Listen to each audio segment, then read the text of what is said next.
Ni Skiza Times, simulizi za nyakati na Kasim Safi. Kipimo cha usaliti, sehemu ya kwanza.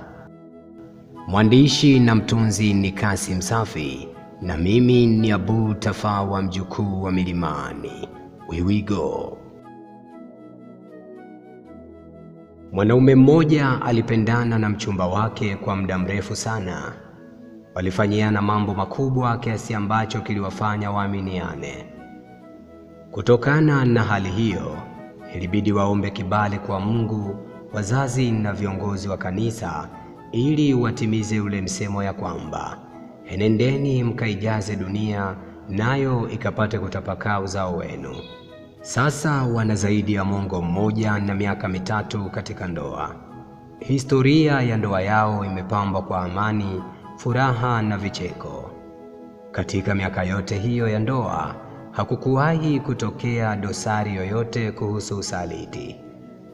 Mwanaume yule alikuwa akikaa na kutafakari, mke wangu ameridhika nini kwangu kiasi ambacho kinamfanya ashindwe kunisaliti? Miaka yote 13, ina maana hajawahi kunisaliti?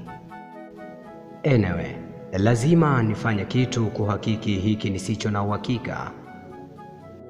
Mwanaume yule aliamua kumjaribu mke wake, lengo apime uaminifu wake. Siku moja walikuja kutembelewa na mgeni. Mgeni yule alikuwa mwanaume. Walimpokea na kumjali vile iwapasavyo. Mwanaume yule alikuja kwa lengo moja tu, nalo ni la kumjaribu mke wa David ili kutimiza dhamira ya David. Picha linaanza David anasafiri. Nyumbani pale anamwacha mke wake na mgeni yule. Yote hiyo ilikuwa ni kumpatia nafasi mwanaume yule aifanye kazi ya kumjaribu mkewe. Katika nyumba wanabakia watatu, yaani mke wa David, mwanaye mdogo na mwanaume yule. Mke wa David hakuelewa mpango mzima wa mwanaume yule na mume wake. Siku iliyofuata, mwanaume yule alifanya kusudi la kuzuga kama amepitiwa na usingizi mzito.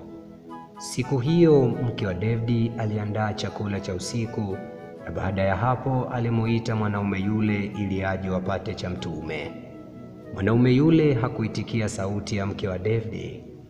Mke wa David alifikiri huenda atakuwa amesinzia usingizi wa kumzidia mtu yule. Basi aliufungua mlango ili akamwamshe mwanaume yule kwa ukaribu. Chumba kilikuwa giza, kwa maana ya kwamba taa ilikuwa imezimwa. Mke wa David alipiga hatua kuifikia swichi ya taa.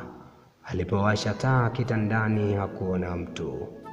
Alishtuka na kujiuliza, mtu huyu atakuwa kaenda wapi? Muda ule wakati akijiuliza, ilisikika sauti ya kitasa. Aligeuka na kumkuta mwanaume yule ameshikilia ufunguo wa kitasa. Alikuwa kifua wazi, napo chini alivalia bukta. Mke wa David alionekana mwenye aibu kumtazama mwanaume yule. Mwanaume yule alimsogelea mke wa David au Bi Suzi. Bi Suzi aliogopa sana na kumfanya azidi kurudi nyuma. Mwanaume yule alizidi kumsogelea kiasi ambacho kilimfanya Bi Suzi ajikwae na kuangukia kitandani. Hali ile ilimfanya azidishe uoga Suzi, lakini ghafla umeme nao ulikata, nalo giza lilitawala. Ni kipi kiliendelea baada ya umeme kukata? Usikose mwendelezo. Ni Skiza Times, simulizi za nyakati na Kasim Safi. Bye bye.